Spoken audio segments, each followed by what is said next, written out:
কাজিরাঙ্গা জাতীয় উদ্যানে নতুন সদস্যের আবির্ভাব। অগ্রাতলী বনাঞ্চলে কুয়োরে জন্ম নিল একটি কন্যা সন্তানের। ওয়ার্ল্ড অ্যানিমেল ডের দিন হাতি শাবকের জন্ম। সঙ্গীত শিল্পী জুবিন গার্গ নেই আমাদের মাঝে, আর তাই তার স্মৃতিতে হাতি শাবকটির নাম রাখা হলো মায়াবিনী।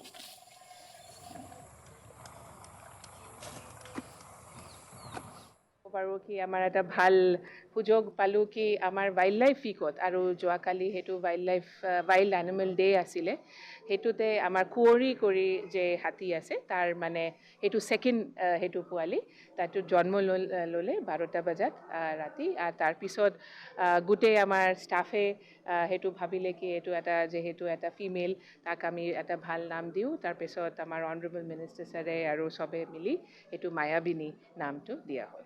এইটো অগৰাতলীত হ'ল, তাৰ মাৰ নামটো হ'ল কুঁৱৰীৰ আৰু তাৰ এটা ভাইও আছে, দাদা আছে, তাৰ গৃহৰাজ, আৰু সেইটো এতিয়া পোৱালিটো হয়। আই থিংক সেইটো যিখিনি